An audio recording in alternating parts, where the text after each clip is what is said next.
Buenas, buenas. Mi nombre es Ayelén Correa. Soy pianista, docente, especialista en medio escénico e interpretación emocional para músicos. Hoy te doy la bienvenida a este podcast que en cada encuentro te invita a descubrir el detrás de las partituras. Así que prepara el mate, té o café, ponete cómodo, cómoda, que empezamos.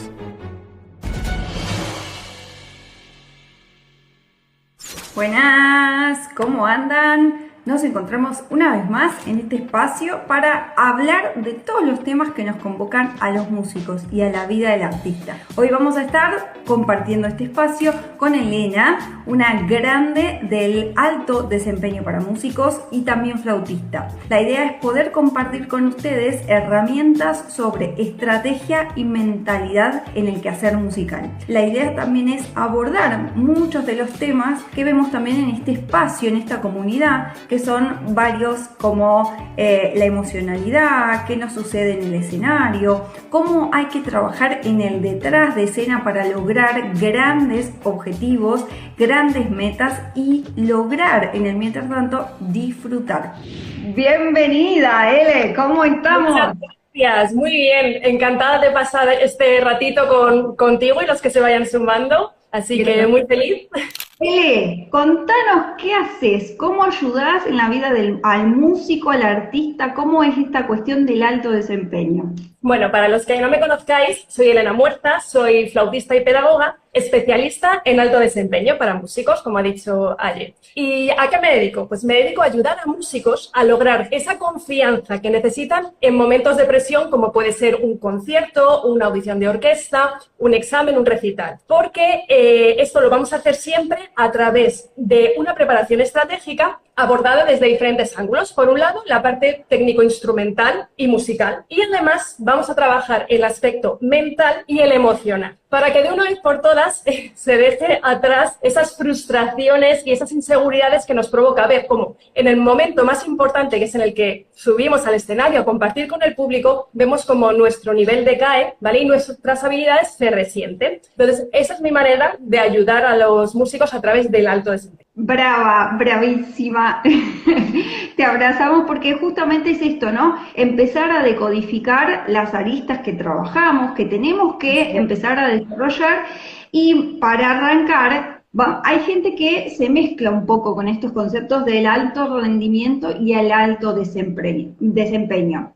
¿Por qué? Porque son palabras que las tenemos más disponibles desde el lado deportivo, no tanto en el musical. Y estaría buenísimo que le demos una vuelta a rosca para saber cuál es la diferencia entre estos dos conceptos. Pues me alegra que hagas la pregunta porque efectivamente muchas veces utilizamos indistintamente rendimiento y desempeño, pero no son para nada lo mismo, ¿vale? Por un lado tenemos el rendimiento, que hace referencia al cuánto, es decir, con mis habilidades, cuánto soy capaz de conseguir. Sin embargo, en el alto desempeño, con lo que estamos trabajando es con el cómo, con la manera de hacerlo. Y lo hacemos a través del desarrollo de nuevos hábitos, de nuevas competencias, nuevas habilidades, para que estos resultados se mantengan. Entonces, el problema viene aquí. Es que el rendimiento, al hacer referencia al cuánto, tiene sentido en el ámbito deportivo, como bien comentabas, porque tú ahí vas a medir tus resultados según el número de canastas, de goles, el tiempo que hagas en una carrera. Pero en el arte, y más concretamente en la música, tú no puedes salir a un escenario a tocar para un 10, para un 5, ¿vale? Porque no se puede medir,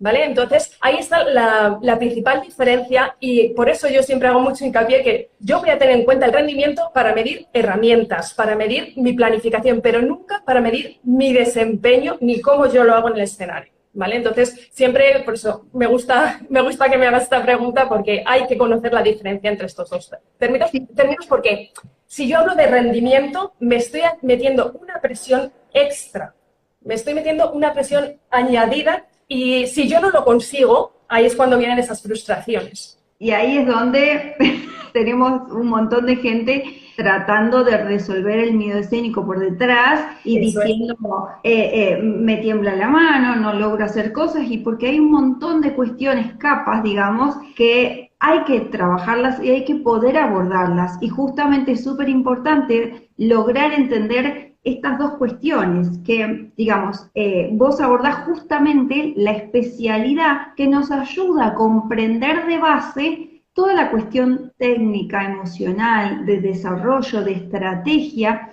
y por este lado de mentalidad también, y que esto es donde nosotras compartimos mucho, Sí. porque cuando tenemos un músico que está abordando mucho más el escenario por el miedo y no por el lado musical, vamos a tener una cuestión de base para resolver, para después poder abordar todo esto que estás diciendo, ¿no es cierto, Ele? Claro, como bien comentas, hay que empezar por la base. Y la base es, desde el alto desempeño, la práctica, ¿vale? Al fin y al cabo, nosotros nos pasamos un 97% del tiempo preparando ese 3% restante que va a ser la actuación, ¿vale? Entonces, vamos a pasar horas y horas a solas con el instrumento. Y lo que va a pasar ahí, luego se va a ver reflejado. Casi el 90 y pico % de los resultados que tú vas a conseguir en el escenario van a venir de lo que ocurre en la práctica, ¿vale? Entonces, esa mentalidad que tú tienes en la práctica no te la puedes llevar al escenario, ¿vale? Son dos tipos de mentalidades muy diferentes.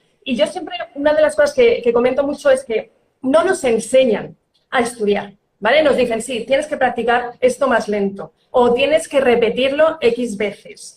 Pero eso no son estrategias de práctica. Nosotros tenemos que ir más profundo todavía para comprender qué es lo que está pasando. Y sobre todo porque llega un momento en el que nos hacemos expertos en resolver, en corregir errores. Pero tú en un escenario no puedes salir a corregir errores, sino que los errores se van a producir siempre y lo que tienes que aprender es a lidiar con ellos para que se produzcan menos, para que no haya casi errores.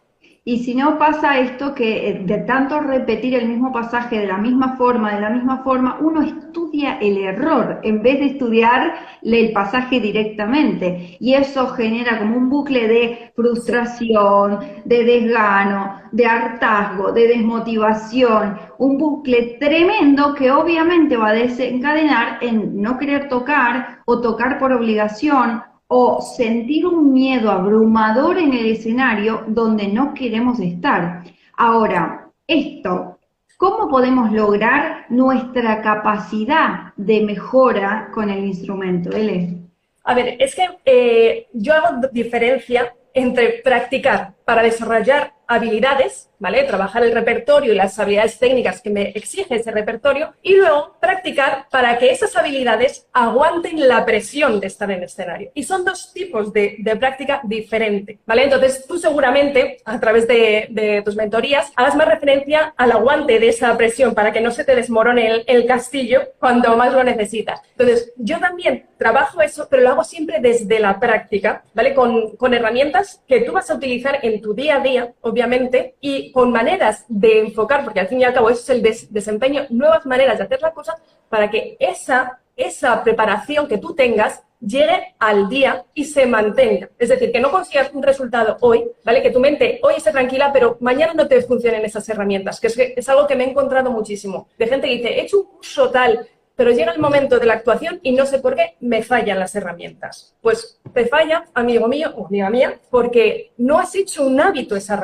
herramienta. Y la única manera que tenemos los músicos de hacer hábitos es a través de la práctica, porque te pasas horas y horas estudiando. Aparte en el bucle de desarrollar esos hábitos que por ahí nos equivocamos en qué hábito desarrollar, porque como vos decís, se repite reiteradamente veces algo, el tema es ¿qué es lo que estoy repitiendo?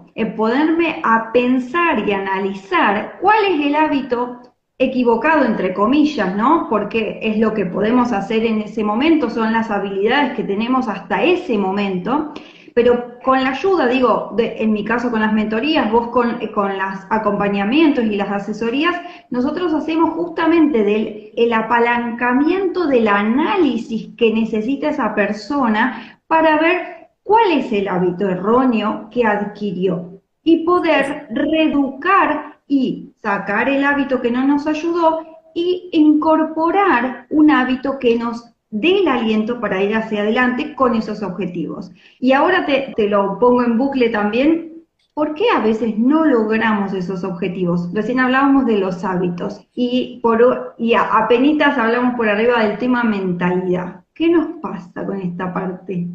A ver, bueno, cada músico es un mundo, obviamente, y va a depender mucho de la manera en la que tú planifiques, ¿vale? Tu estudio, porque mucha gente no planifica el estudio y simplemente pone la partitura y decido lo que voy a hacer en ese momento, ¿vale? Entonces ahí ya muchas veces nos pasa que no lo conseguimos y eso pues nos desmotiva para la siguiente sesión de práctica. Entonces, por un lado está eso, que no tenemos planificación. Por otro lado, también lo que veo frecuentemente es que nos ponemos objetivos que no están equilibrados. Véase, a lo mejor son demasiado difíciles para mi nivel actual de habilidades, entonces me siento abrumada, o al contrario, son demasiado simples y me aburro porque no tiene ningún aliciente montar esta pieza porque es demasiado sencilla, ¿vale? Entonces, estos son tres de los casos más comunes. ¿Qué puedo hacer cuando una pieza es muy difícil, ¿vale? Para mí, y me faltan habilidades? Pues tendré que hacer un trabajo previo, ¿vale? Para conseguir que no vea tan lejos, tanta distancia entre ese nivel de la pieza y mi nivel, ¿vale? Y cuando es al revés, que la pieza es demasiado sencilla y me estoy aburriendo, ahí hay diferentes estrategias de práctica, ¿vale? Para conseguir ese aliciente extra, ¿vale? Que va a venir desde la variabilidad. Tengo que buscar y mirar desde muchos enfoques esa misma pieza, ¿vale? Estoy hablando de una pieza que es impuesta y que tengo que tocar sí o sí. Pero muchas veces lo que nos ocurre es que yo toco esa pieza, ¿vale? La veo como mi enemigo, ¿vale? Sobre todo los que hacemos audiciones de orquesta o hemos hecho audiciones de orquesta, tenemos siempre un solo que nos da miedo. Y es porque nos enfrentamos a ese solo, y sobre todo en el momento de tocarlo, con la idea de no fallar, ¿vale? En vez de salir a convencer, ¿vale? Entonces yo lo que hago es, voy cortando así, me voy limitando a mí misma para hacerlo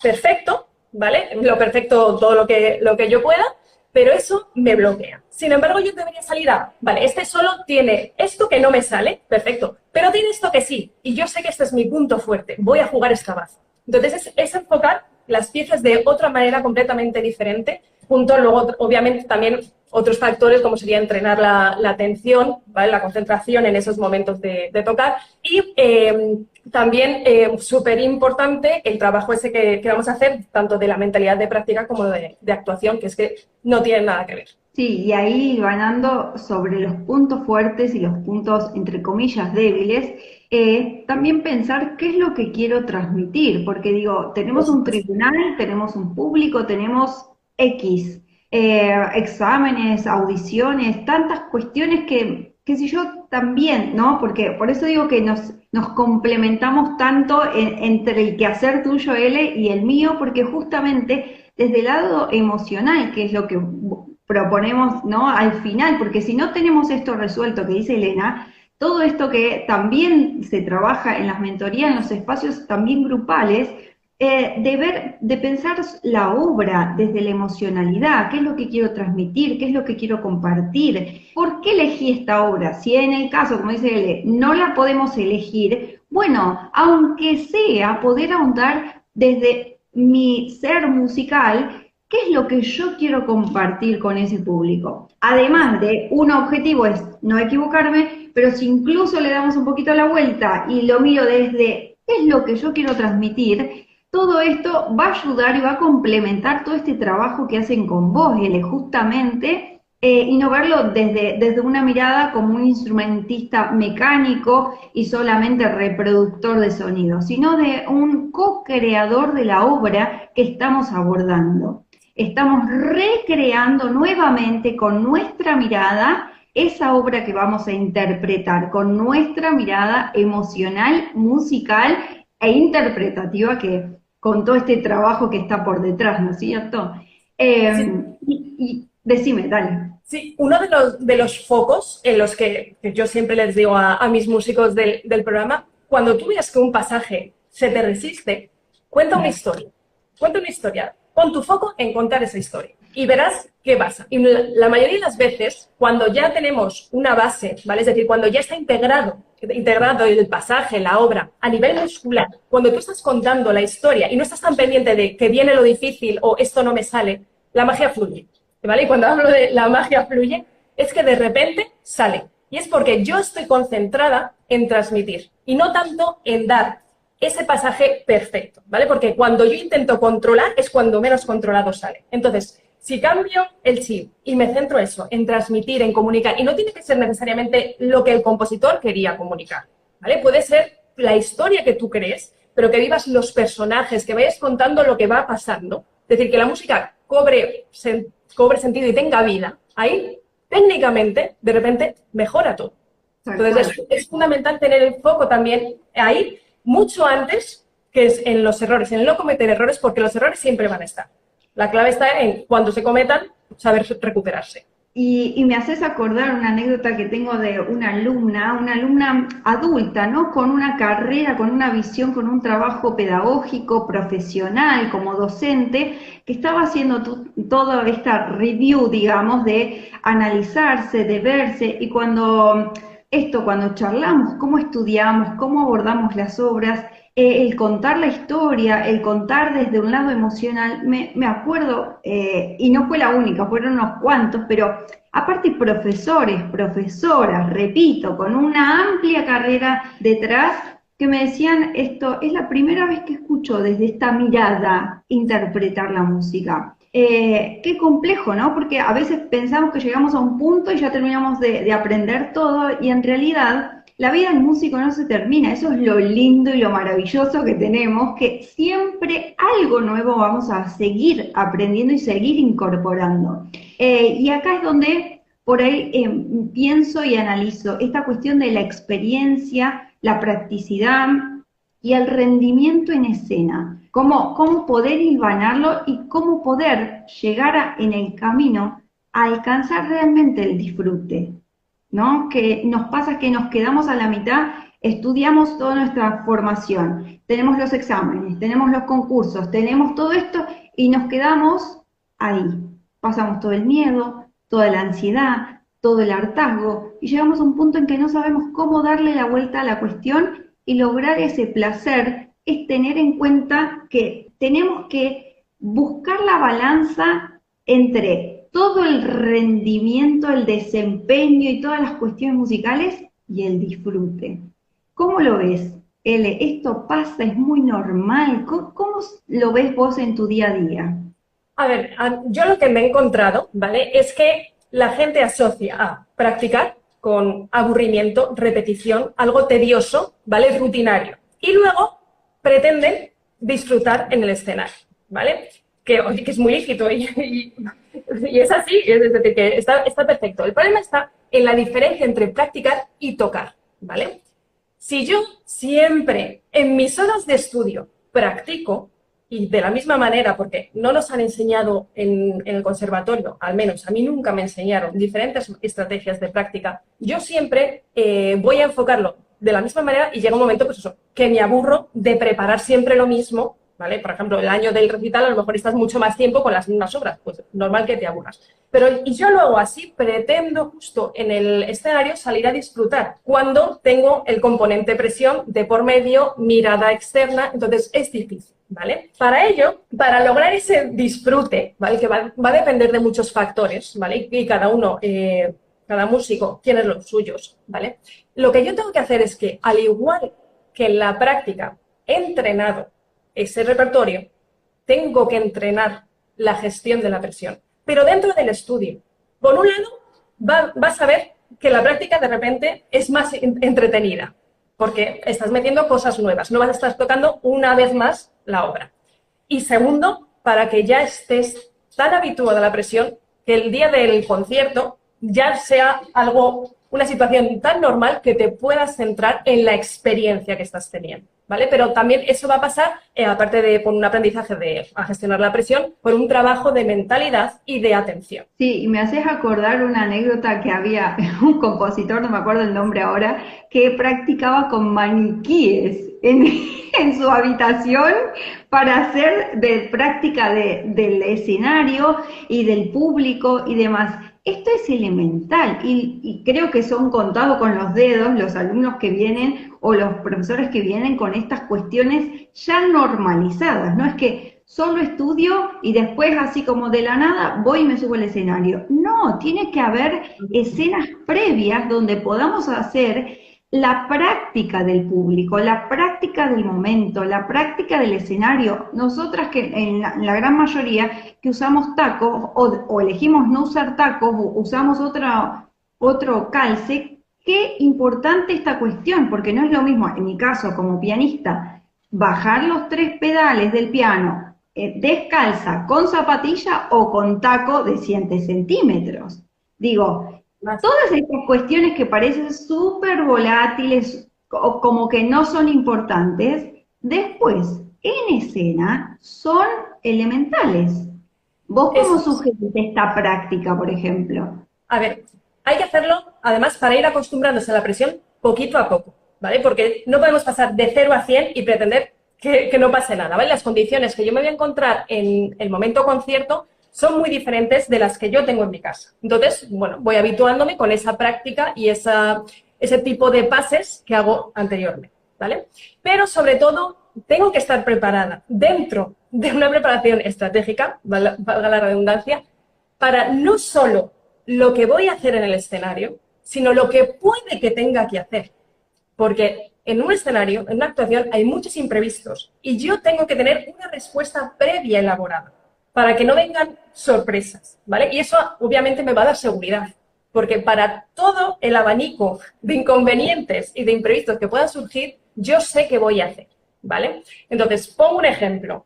Yo una de las cosas que siempre les digo es que cuando hagan un pase, ¿vale? Tengan muy en cuenta qué tipo de actuación están preparando. No es lo mismo hacer un pase para un concierto que para un tribunal de orquesta, ¿vale? Porque tienes una audición de orquesta.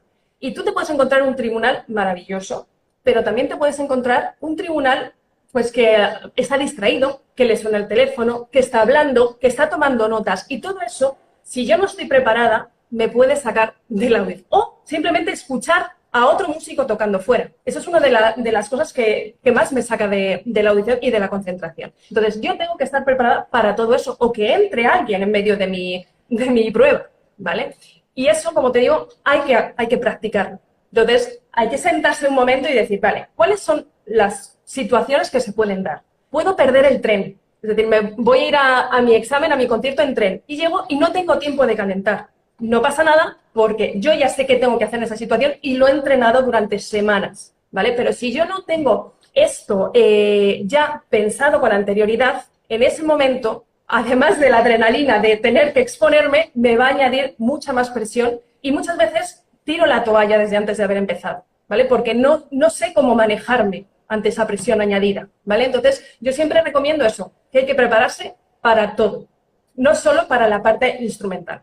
Y eso sería súper estratégico justamente. Y en la parte mental de la que vemos en las mentorías de miedo escénico, justamente trabajar el antes, el durante y el después mental, emocional y estructural de nuestra psiquis es súper elemental, porque como estás diciendo, no es lo mismo estar tocando para personas que nos están prestando atención y somos su prioridad en ese momento, o para personas que la verdad es que fueron, hicieron su trabajo, eligen así más o menos, a mí me parece y se fueron, o realmente que no les interesa lo que estamos tocando nosotros porque somos el número 50 de Sí. todos los que pasaron ahí. Entonces, también, no solo tener en cuenta toda esta estrategia que es súper elemental, sino también la parte justamente estratégica de cómo me puede afectar a mí emocionalmente y psicológicamente y de autoestima. Por eso a veces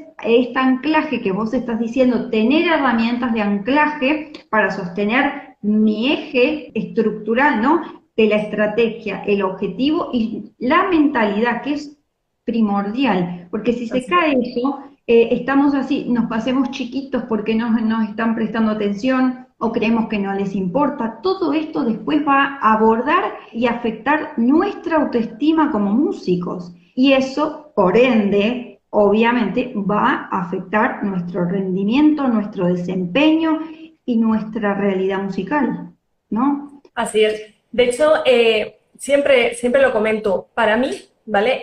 La actuación, el proceso de actuación son 4 fases, ¿vale? Por un lado tendríamos la fase de preparación, que es la más larga, ¿vale? La que más va a marcar lo que ocurra luego el día de la actuación. Por otro lado tenemos la fase de puesta a punto La tercera fase sería ese momento en el que yo tengo que exponerme y luego necesito una fase de recuperación.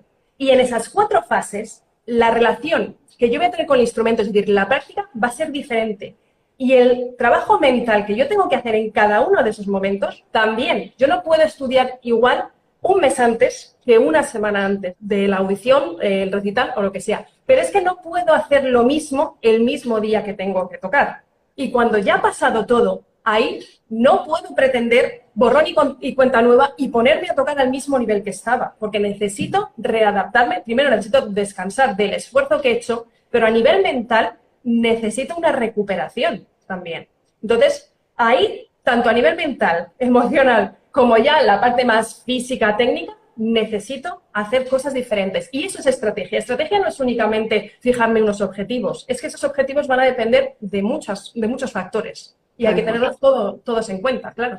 Seguir aprendiendo y desaprender también es importante, obvio, eso es elemental. Y no importa la edad, no importa en qué momento estés de tu carrera, no importa si hace 10, 15 años que sos profesora y querés hacer una revisión de todo esto, porque justamente tanto Elena como yo trabajamos de acompañar y ayudar y asistir en estas necesidades, estrategia y mentalidad del músico, con 2 visiones que se complementan absolutamente y están unidas. No es que una va por un lado y la otra va por el otro. Es elemental poder sostener toda una parte técnica musical y toda una parte estructural mental del músico. Porque si no, no logramos ir a los objetivos y las metas propuestas que tenemos y que queremos alcanzar.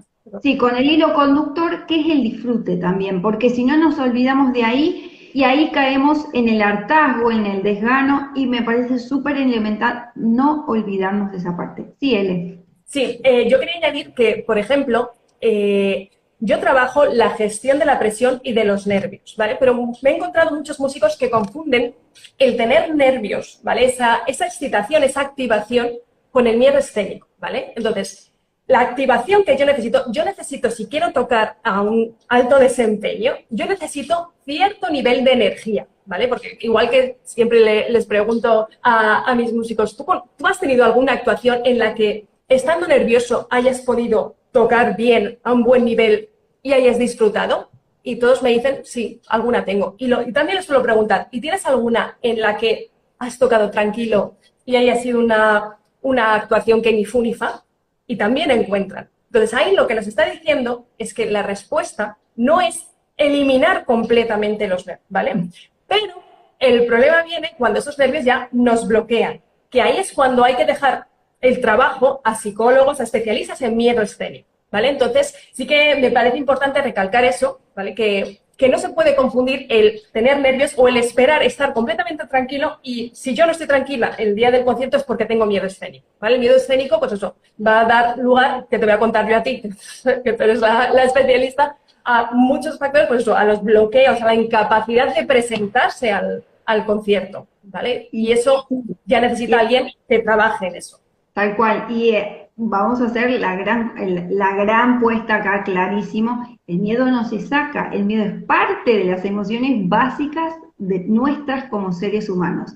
Y como dice Ele, esa energía, ese plus, esa adrenalina, que hay sustancias que nos ayudan, que nos motivan, que nos pueden poner en un mejor potencial o pueden disminuir nuestro potencial en el escenario. Y es ahí donde trabajamos para ayudar o reeducar nuestra realidad musical. Sobre todo en esto. Una cosa es la ansiedad, otra cosa es el miedo, otra cosa es el pánico, y así vamos teniendo diferentes niveles de estados emocionales de alerta. Porque no es ni más ni menos que esto, un estado de alerta. Una alerta controlada que nos ayuda y que nos motiva, o una alerta que nos desarticula y que nos hace querer huir de ese lugar. Así que es súper importante esto que estás diciendo, Ele. ¿Querés compartir algo más? Así vamos cerrando y agradecerte enormemente este espacio, ¿no? Nada, que ha sido un placer compartir este ratito contigo y con los que han estado por aquí. Y nada, simplemente pues eso, para los que quieran seguirme, de hecho soy Elena Muerza Música, esa es mi cuenta, y que también me pueden encontrar a través de mi página web, elenamuerza.com, en la que ahí os cuento un poco más sobre el alto desempeño y a través de mi contenido pues podéis ver cómo es mi forma de trabajar y para cualquier cosa pues aquí estamos. Y lo último, súper recomendada, que trabaja hermoso, que la verdad es que es un placer, como la ven acá, Ele, es así de dulce, espontánea y súper dadora de conocimientos concretos que sirven, que se pueden llevar a la realidad y que son tangibles a la hora de estar preparando objetivos, metas para ir hacia adelante en la vida del músico. Gracias, Ele. Chao, muchas gracias. Chao. Te cuento que me encontrás en las redes como yelencorrea.música. Ahí vas a descubrir cada uno de los espacios que creé exclusivamente para vos. Nos vemos detrás de las partituras.